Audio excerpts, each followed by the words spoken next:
If you got a 17 to 22 Ford Super Duty and you're looking for a leveling kit that's as badass as the rest of the build, well, we got a kit just for you, and that's what we're gonna cover in this video. So let's take a look.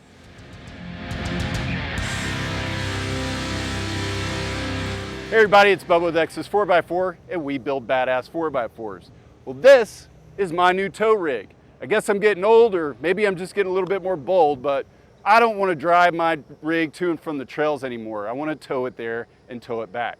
So, I mean, there's nothing worse than beating yourself up on a trail for a few days and having to get in that dusty ride all the way back home, whether it just be a few hours or a few states. I want to be more comfortable. So, I've upgraded. I got myself a nice 22 SuperDuty Power Stroke to pull that rig back and forth. But there's no way I can leave it alone, right? I've got to do something to make this rig as badass as my off-road vehicles. So we're opting to put a simple leveling kit on it with some 37s.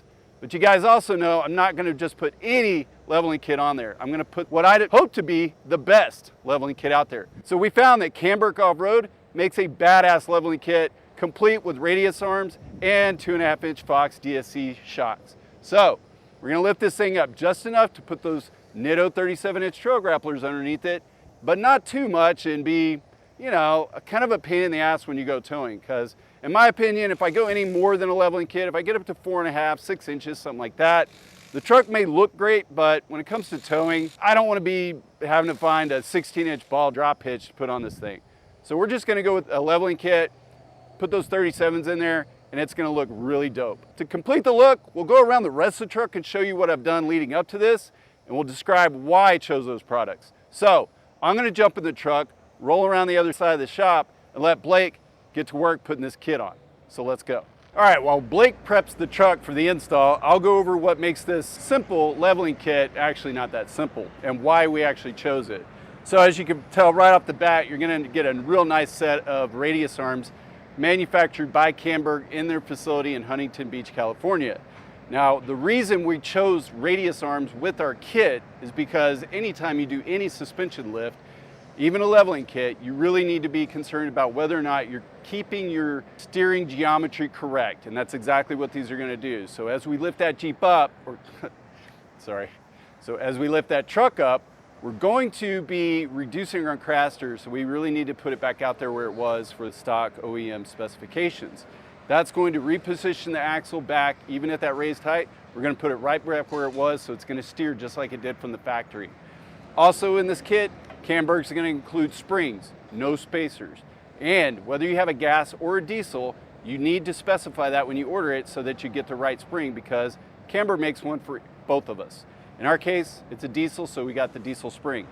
They're going to give you a track bar relocation bracket.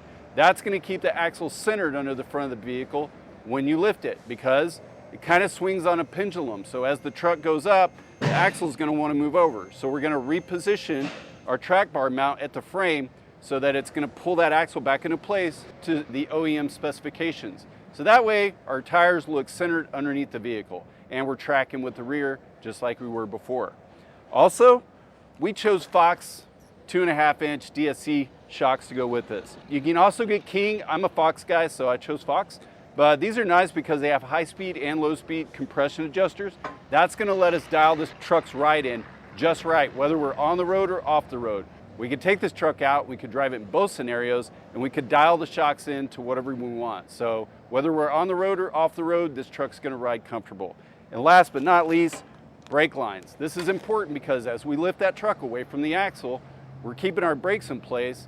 We need to put extended brake lines in so we don't bind those up and cause any kind of brake failures in the future. So for the most part, it is a leveling kit, but it's probably the most comprehensive leveling kit you're going to find on the market. So that's why we chose it. And I can't wait to see what this looks like when Blake gets done.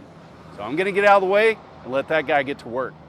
As you can see, we got two F-250s here. One is the one that we just lifted with the Camburg leveling kit, and here is my sales manager Ryan's truck, which is perfect because they're essentially the same truck, so I can use it as a benchmark for what a stock truck looks like compared to mine. So let's start with the differences of the lift. As you can see, the 2.5-inch leveling kit made a hell of a difference. So we went with a 18-inch KMC GRS. Believe it or not, it was really hard for me to narrow it down to this wheel.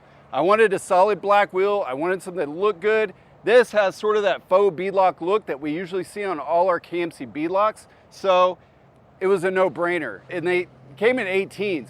Usually I'd go with a 17, it's just an easier tire for me to get my hands on, but they didn't make a 17 in this wheel, so this was where we went. I didn't want to go with the 20. I really wanted to keep enough sidewall on there that I'd feel more comfortable if I aired down a little bit. So that's what we went with. So far, I can tell you, I went on a little short drive with this. It already rides better than factory, but as I dial in these compression adjusters, it can only get better. So I can't wait to start messing around with that. And with this leveling kit and those 37s, zero rub. Now, maybe if I got into some bumps really hard and I had it turned, I might get some rubbing, but right now for everyday driving, for the most part, we're not gonna see any rub on this. If we did, we maybe with a little shallower offset, got that wheel and tire back underneath there a little bit more, maybe you could avoid that without any trimming, but I went with -12 offset because I like that wide stance. It's sticking out just a little bit outside the body, but not too much. Really is perfect. And you compare it to the stock, I mean, this is a great look. I can't wait to get this thing out of the road and start turning heads with it. Now, let's go over some of the other things that we did to this truck leading up to the build, because basically when I got it, it didn't look much different than this. So let's talk about lights. The very first thing I did was I got LED headlights for this because halogen lights suck. And I still cannot believe in this day and age that the OEM is even considering putting halogens in, even on the base models. I mean, it really doesn't make any sense, but here we are. So the first thing I did, I called up my buddies at Wheel Pros and I ordered every Morimoto light I could get for this. Now, not to break the bank on the headlights, I went with a hybrid model. So I saved about 500 bucks with the hybrids. And all I did really, the difference is it retains the halogen turn signal in there, which I don't really care because what I'm going for in the headlights is the output of the LEDs. I wanted bright, crisp light at night when I'm driving, and that's exactly what they give me. They also give me that sleek DRL on the outside, lets everybody know I'm coming. And it blacked out. Now my truck came with an XLT Sport package, appearance package, so a lot of things on here are already blacked out. The bumpers, the grille, even the Ford emblems come a little bit subdued. So I didn't really think that the chrome headlights were doing it for me, and it didn't fit the rest of the truck. So we put in the Morimotos, and that accomplished all the things I wanted to do. It gave me the LEDs, the DRLs, and it got rid of that chrome look inside the headlight. One of the other things that I did when it comes to lights up here was we went with the Morimoto lights in the side view mirrors. Again, we got rid of that chrome look, we get nice LEDs in there, and they do something that the factories don't, which is they give that turn signal appearance. So when I actually turn on my left and right turn signals, those will display to the people next to me that I'm turning. Factory ones don't do that. So another bonus. And then when you move to the back, we changed out the rear halogen taillights, got rid of them, got that smoke look in the back. Also on the third brake light, same thing. And then we added the blaster, which is a reverse light that goes over the license plate, puts off way more light back there, so when we're backing up at night, we can see a lot more. All right, also on the lights, in the front, we got rid of the white fog lights. Like, I don't even know why that's a thing. White lights we use for fog or dust are terrible because white light reflects off of water particles and dust particles in the air, whereas amber's cut through. So it seemed like a no-brainer to replace those with the Morimoto amber fog lights in the bumper. And they look so good in there. They replaced the factory light. So when you're looking at this light in the front, it's almost gonna look factory, but it's not. It's obvious aftermarket, but it's very clean. All right, one thing that's always been annoying to me whenever I owned a truck was, being able to put stuff in the back of the truck and have it be secured. Whether that's being able to go into a parking lot, get out, go inside without having to worry about stuff being stolen, or just protecting whatever's in the back from the elements. So this time I opted for a bed cover. And again, we're shopping around. We're looking for what's out there, what's right. And I could have settled on somebody else, but I chose Mountaintop for a reason. And let me show you why. They claim to have the smallest canister on the market. So when we're not using this thing, maybe I put a gooseneck kitchen here and I'm pulling a trailer. I need to be able to roll this thing up and have as much room as possible in the back of the truck.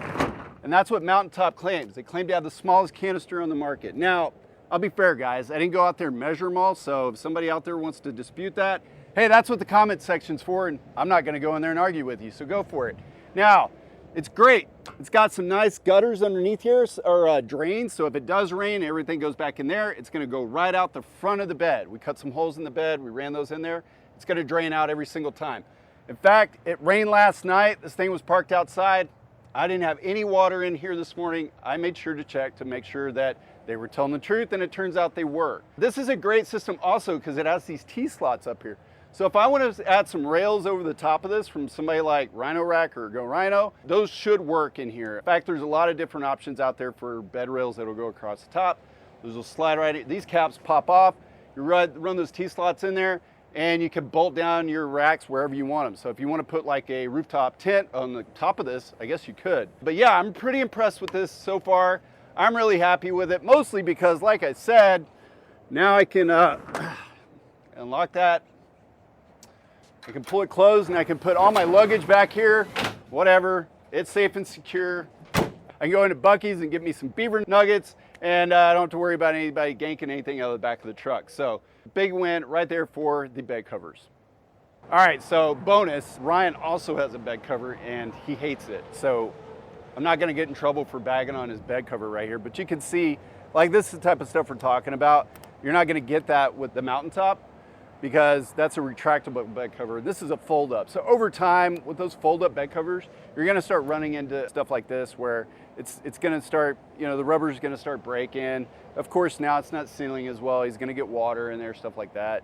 Also, when you fold this up, I mean, look, you're gonna, at minimum, you're losing that much of your bed in the front, if you're even able to fold this thing up all the way, which I don't even think you are. So, retractable bed covers, the one from Mountaintop, that's my vote. There was no way I was gonna leave those factory steps on my truck. It's exactly what was on here. And so I opted for the cream of the crop, the amp steps, the power steps. So anytime you open the door, power step's gonna go down. Close the door, it's going up. So good that I believe Ford even uses amp research for their factory steps on the higher end models like Lariats and up. So if you have a Ford Super Duty right now and you're hating these steps, guys, you gotta get the amp power steps. It's exactly where it's at. They look good. When you open up the door, you have lights there to help you get in also. What do you call them? Puddle lights?